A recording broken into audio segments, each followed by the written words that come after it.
So anyway, is there any other news? That's what I was just thinking. That was the news. I think so. Oh, I got a fever from that. Holy mackerel. Oh, man, that was pretty wild. It's amazing. It's pretty compelling. Pretty?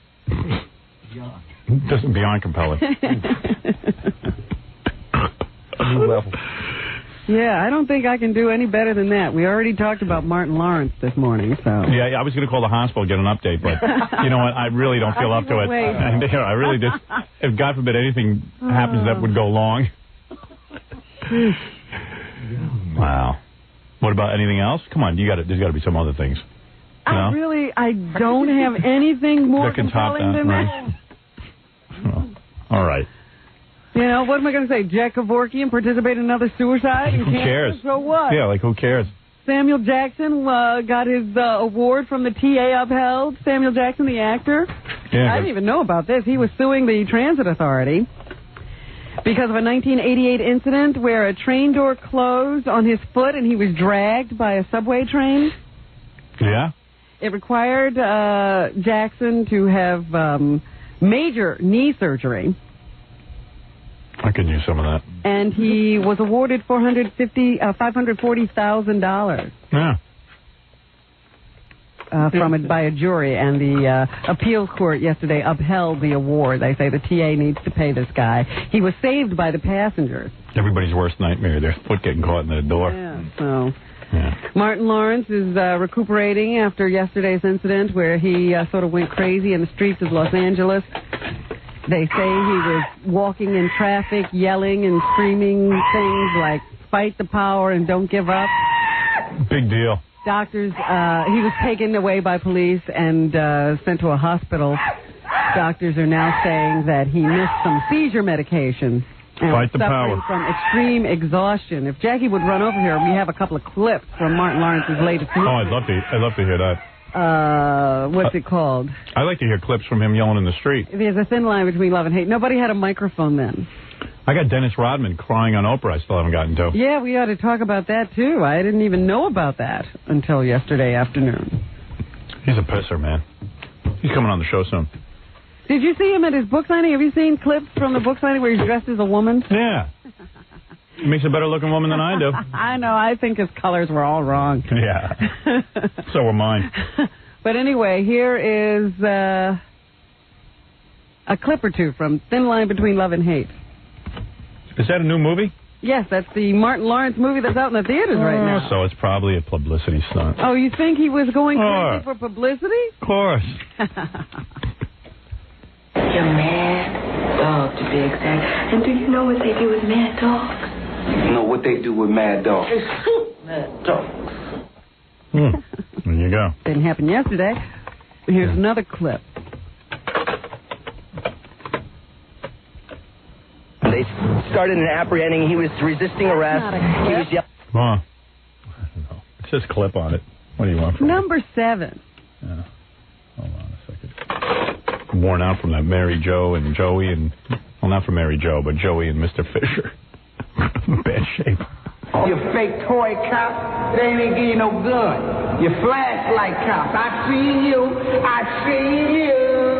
What are you talking about? It's a movie clip. They just took lines, I suppose, where they felt he was going crazy or they were talking about madness.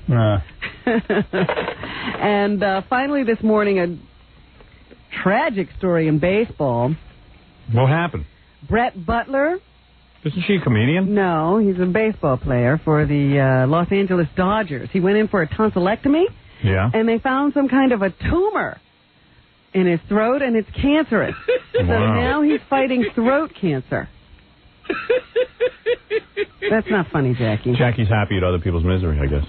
So here is the general manager of the Dodgers to talk about Brett Butler. Apparently he's some great guy. Is he?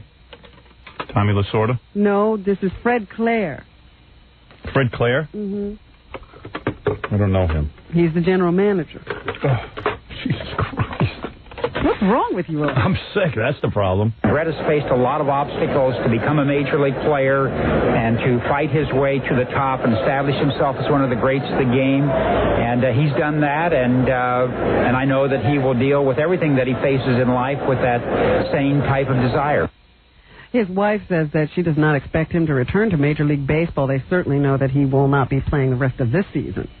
Here is Tommy Lasorda. Does he chew tobacco? He did for a little while, but they say he quit a long time ago. Just hope and pray that the guy will come out of it okay. We're going to miss him, number one. Number two, he's a tremendous person. And if there's anybody who can come out of it, it's Brett Butler. And one other story, the Knicks are playing the Bulls. They've dropped 2 now, and I guess the series moves to New York, so they're down 2 as they come home in the playoffs. Here is Jeff Van Gundy, the coach of the Knicks, to say what his players need to do if they're going to turn this thing around. Yeah, maybe they need to win. You turn it over 20 times because it's a double whammy. You're not getting a shot up, and they're going to score at the other end because they convert so well off turnovers. So we've got to make our free throws, make the makeable shots that we get, and handle the ball better. Yeah. That's, in other words, play good basketball. Meanwhile, Michael Jordan doesn't think they're playing as well as they can, even though they're already up 2. Here's what he says his team needs to do. Wow. How insulting. We're not playing that good, but we're still beating the Knicks. Knicks really suck. Defense has been pretty consistent, which is won the 2 ball games for us. But we know we have to play a lot better when we go to New York. We're going to have to certainly get other players involved so that we can be clicking on all cylinders. He's totally right, Howard. The Bulls have sucked really bad both games and have been totally beatable. And every time they've gone really cold, the Knicks have just gone colder. Yeah, well, they're not up to it. They know they're going to. They don't want to win. Why should they win? They already got paid. There's no real extra money in it. Why strain yourself? Could get hurt. Yeah. Who needs that? So that's what's happening, folks. All right, Robin. I got to do a couple of commercials here. We got to make sure the station makes a lot of money. You know, we are carrying the station. So we're going to do that, and I'll come back and I'll do the plugs. You're listening to the Howard Stern Show. 97.1, The Eagle. We're back with the Howard Stern Show. Here's Howard. I got to leave, but Mary Jo called in real quick. Mary Jo, you there? Howard? Yeah, hi. Morning. Mary Jo's on the air. First of all, I can't breathe. I'm so upset. Yeah, it was a pretty heavy morning. I'm pretty wasted from it. I know everybody is. I think this is the first time we've left you guys speechless. Robin, too. Nobody can... look, all I want to say is this.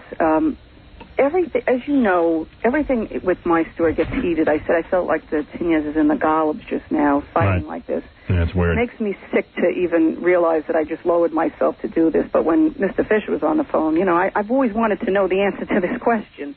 I don't know that he knows the answer, Mary Jo. Well, he doesn't have an answer to a lot of things, Mary Jo. Obviously. Why would he have the answer? Obviously. But I want to say this. It's been 4 years, and everybody seems to worry about whether or not Joey had sex with Amy. And that's irrelevant to you. Issue, okay? Right. The issue is that his daughter shot you. And that should have always been what the case was about, never about anything else.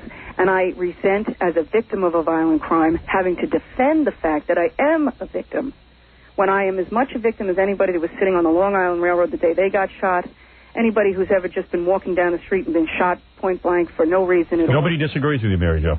Nobody. Nobody disagrees. But I guess I guess his point was that if Joey had sex with an underage girl, I guess. What does that equate to? It has nothing to do with your issue. That's like Susan Smith saying I was molested as a child. That's why I drowned my kids. It has nothing to do with your issue. We know that. But it seems to be the only issue, and I know this is going to be all over the papers tonight and tomorrow. I can see it now. Yeah. And I wanted to get the last word in. Okay, you're entitled to the last word. You know that. That I want everybody to remember what the issue is. That I am living with a paralyzed face and deafness in my ear and on medication, and I'm disabled for the rest of my life because Amy Fisher tried to murder me. She did murder me. I just didn't die. Do you understand what I'm saying? I hear you. She not only put one bullet into the side of my head. As I went down, she tried to put 2 more into me, and thank God for me, the gun broke. Right. Okay, because they found the top of the gun in my bushes. She left me for dead. She drove away. It was 3 days. Thank God I survived, and thank God I could come to. Survived. You're more alive than Fred, to be quite honest with you. And that elsewise, I think she might have gotten away with it. And I sympathize with people like Ron Goldman and Nicole Brown, who are not here to tell what happened. I am one of a very rare breed, Howard, and that is an alive victim who could tell exactly. Amazing you survived. It is amazing you survived. And I'm glad you did, because I've gotten to know you, and you're a really special woman. Well, thank you. Thank you. And so that's what I really, really, really want everybody to remember. And, Robin, thank you for saying what you did at the end, because there was no way to end it. And you just have to say the bottom line is this. She tried to murder me. That's the end of the story. We all know that. There should be no other story. And the fact that it was made into this disgusting, sordid sex story just aggravates the hell out of me, and I just wish it would stop, and I wish people would remember what really happened here. All right. Okay? All right. Thanks, Mary Jo. Thanks for the last word. All right, bye, guys. Mary Jo Buttafuoco. It's been a very emotional morning. Usually it's fart jokes, but... Not today. The people of Hartford who just signed on with us this week, they have to be asking themselves, gee, what happens tomorrow? Yeah. Yeah, I'm going to pass some wind into the microphone. First time I've ever done that. Raise the level of the show. Yeah, you know what? Let's get back to what the show's really about. I'm going to put my butt cheeks here. Get the microphone. Watch. There you go. Okay, we're begging for farts. That's what it's about. Can't we get back to the farts? Just we can't get back to the farts. Jackie, congratulations. Oh, by the way, Robin's paperback is in the store now. I don't know if you're aware of it, but... Yes, it is. Thank you. It's a very good read. And what happened? Your lights went out? Yeah, I think we blew a bulb or something. I don't know. I think Joey and Mary Jo and Mr. Fisher blew the bulb. Their wattage from their conversation. Something exploded. Jackie Penthouse Martling, congratulations to you as well. 78 minutes of filthy jokes on CD or cassette. I understand the new Sgt. Pepper album is your greatest masterpiece. It is. Only $12 plus $4 shipping and handling. Incredible special buy two, get one free. Call 1-800-323-KING. The incredible Jackie Martling. This Friday, a rare opportunity to see Jackie live. It only happens maybe once every 4 or 5 days that Jackie goes out and does a live show. We get to see him live every day, don't we? Nothing special about it. Yeah, we don't really get it. This Friday, May 10th, 2 shows at Slapsticks in Baltimore. Filthy Jokes and Jokeland's web address. Call 516-9221. I think Jackie might be doing some material on Mary Jo and Joey and Mr. Fisher.